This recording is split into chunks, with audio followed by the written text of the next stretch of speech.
अक्टूबर 2024 वाले बच्चों के लिए एक बहुत बड़ी अपडेट है, जिसके अंदर आपकी जो एग्जाम फीस सबमिट के बारे में बताया गया है और कितनी एग्जाम फीस सबमिट होगी। अपडेट इंपॉर्टेंट इसलिए है क्योंकि इसके अंदर आपकी एग्जाम फीस जो बढ़ चुकी है, जो पहले एग्जाम फीस जमा होती थी उससे ज्यादा अब एग्जाम फीस आपकी बढ़ चुकी है। तो आज की इस वीडियो में डिटेल में बात करेंगे कि आपकी कितनी एग्जाम फीस जमा होगी और साथ में कौन कौन से बच्चे एग्जाम फीस जमा कर सकते हैं और कौन से बच्चे एग्जाम फीस नहीं जमा कर सकते, और अगर आपने एग्जाम फीस जमा नहीं की तो उसके क्या क्या नुकसान हो सकते हैं। तो वीडियो के लास्ट तक बिल्कुल बने रहें। जो बच्चे चैनल पर पहली बार विजिट कर रहे हैं, चैनल को सब्सक्राइब कर लें और बेल आइकन को प्रेस कर दें। अब बात करते हैं किस तरह से आप अपनी एग्जाम फीस भर सकते हो। तो चलते हैं हम स्क्रीन की तरफ। तो अब आ चुके हैं हम अपनी स्क्रीन पर। तो सबसे पहले आप गूगल पर लिखोगे SDMIS NIOS। उसके बाद जैसे ये टाइप करके आप एंटर करोगे तो आपके सामने ये वेबसाइट खुल के आएगी। ये ध्यान रखना, ये SDMIS NIOS जो लिखा हुआ है ये NIOS की ऑफिशियल वेबसाइट है। इस पे आप क्लिक करोगे तो यहाँ आपके सामने इस तरह की विंडो ओपन होगी।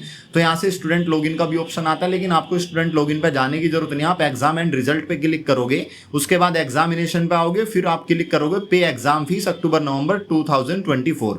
तो 2024 पे वाले वजह से आप क्लिक करोगे तो आपके सामने पॉपअप खुल के आएगा। इसके अंदर वही सारी डिटेल है कि आपकी एग्जाम फीस कितनी है और लेट फीस कितनी है, इसके बारे में डिटेल में अभी बात करेंगे। तो यहाँ पर आप क्या बाय क्लिकिंग पे क्लिक करोगे और उसके बाद आप नीचे जाओगे, प्रोसीड का ऑप्शन आएगा। इस पे क्लिक करने के बाद यहाँ पर आपके सामने ऑप्शन आ जाएगा आपका रोल नंबर डालने का। आपका जो रोल नंबर लिखा होगा आपके आई कार्ड पे लिखा होगा, जो आपका आई कार्ड एडमिशन के बाद आपको मिला होगा, एडमिशन कंफर्म होने के बाद। तो 12 डिजिट का आपका एनरोलमेंट नंबर होता है, वो यहाँ डालोगे और सबमिट कर दोगे, आपके सब्जेक्ट खुल करके आ जाएंगे। अब बात कर लेते हैं एग्जाम फीस कितनी जमा होगी। तो सबसे पहले आपकी एग्जाम फीस जो है 300 रुपए पर सब्जेक्ट है, और जो प्रैक्टिकल है उसकी आपकी 150 पर सब्जेक्ट है। और अगर आपकी लेट फीस जमा करते हो तो 150 रुपए है। अब ये 1600 कैसी है इसकी बात करते हैं। देखो, सबसे पहले मैं बात करूं, यहाँ पर पहले एग्जाम फीस आपकी 250 रुपए जाती थी, लेकिन अब वो 50 रुपए बढ़ चुकी है, 300 रुपए जाएगी। और कोई प्रैक्टिकल वाला सब्जेक्ट है तो उसकी आपकी एग्जाम फीस 450 रुपए सबमिट होगी। आप सिंपल सा ये ध्यान रखना।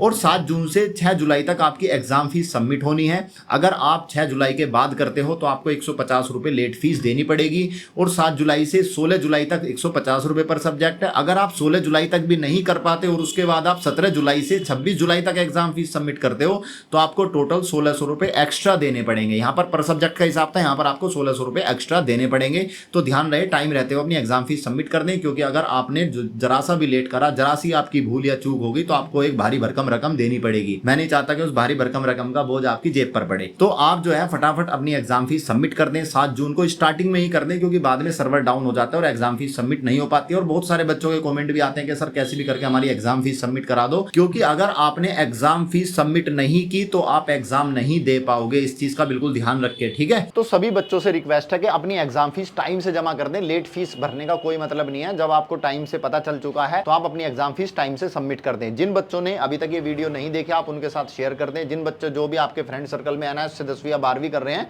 उनके साथ शेयर कर दें, जिससे उनको पता चल जाए उनकी एग्जाम फीस सबमिट होगी। अब बात करते हैं किन किन बच्चों की एग्जाम फीस सबमिट नहीं होगी। तो जो स्ट्रीम 2 वाले बच्चे हैं जो अक्टूबर में एग्जाम देंगे, स्ट्रीम 2 वाले बच्चे वो हैं जो बच्चा किसी भी बोर्ड से फेल हो चुका है और उन्हें स्ट्रीम 2 के अंदर अब एडमिशन लिया है, तो उसकी एग्जाम फीस सबमिट नहीं होगी। उसकी एग्जाम फीस एडमिशन के साथ में ही सबमिट हो जाती है। कुछ बच्चों का डाउट ये आ रहा है कि सर मैं केवल 3 सब्जेक्ट की या 4 सब्जेक्ट की एग्जाम फीस सबमिट कर पा रहा हूं, उससे ज्यादा नहीं कर पा रहा। तो ये इशू आ रहा है 12th वाले बच्चों के साथ में, क्योंकि उनका जो 10th और 12th के बीच में जो गैप होना चाहिए वो 2 साल का होना चाहिए। तो जो बच्चे ऐसे हैं जिन्होंने 2023 के अंदर 10th पास की है तो उनकी जो 12th कंप्लीट होगी वो 2025 के अंदर होगी। उन बच्चों की जो है एग्जाम फीस 3 या 4 सब्जेक्ट की सबमिट होगी, सभी की नहीं होगी। अगर आपने कर भी दी या बाई चांस हो भी तो आप एग्जाम नहीं दे पाओगे, आपका एडमिट कार्ड नहीं आ पाएगा। इसलिए आप अपना गैप को जरूर चेक करें। यानी कि जिन बच्चों ने अगर अक्टूबर 2023 में पूरी की है अपनी 10th तो उनकी 2025 में अक्टूबर में ही कंप्लीट होगी। जिन बच्चों ने अप्रैल में कंप्लीट की है अपनी 10th 2023 में तो उनकी 12th जो है अप्रैल 2025 में ही कंप्लीट होगी। यानी कि 2 साल का गैप आपका कंप्लीट होना चाहिए। जैसे ही आप अपनी एग्जाम फीस सबमिट कर देते हो तो आप अपने असाइनमेंट भी सबमिट कर सकते हो। आपके असाइनमेंट ऑनलाइन सबमिट होंगे। अगर आप अपने असाइनमेंट हमसे सबमिट करवाना चाहते हो तो नीचे नंबर दिया गया है, इस नंबर पे कॉल करके आप अपने असाइनमेंट हमसे सबमिट करवा सकते हैं। और अगर आपको प्रैक्टिकल के सॉल्यूशन चाहिए तो आप प्रैक्टिकल के सॉल्यूशन भी सामने दिए गए नंबर पे कॉल करके ले सकते हैं, या आपको बनी बनाई प्रैक्टिकल फाइल चाहिए तो वो भी आप ले सकते हैं। ठीक है दोस्तों, फिर भी आपका कोई डाउट्स रह जाता है तो आप कमेंट सेक्शन में हमसे पूछ सकते हैं। नीचे नंबर दिया गया, इस नंबर को आप अपने फोन में सेव कर लें। कभी भी कोई समस्या आती है आप कॉल करके या व्हाट्सएप करके हमसे पूछ सकते हैं। और जो भी बच्चे अक्टूबर में एग्जाम देने वाले हैं आपके आपके पास दो चीज होनी चाहिए। एक तो आप इस नंबर को सेव कर लो और नीचे आपका डिस्क्रिप्शन में ऐप का लिंक दिया गया है, उस ऐप के लिंक के थ्रू जाकर के ऐप को अपने फोन में इंस्टॉल कर लो, क्योंकि ऐप पर हमारे नए कोर्सेज और आपकी जो बुक्स की पीडीएफ, पिछले साल के पेपर, यानी कि एनआईएएस का सारा मटेरियल आपको वहां पर मिल जाएगा। ठीक है दोस्तों, मिलते हैं अगले सेशन में, तब तक के लिए keep study in pi study.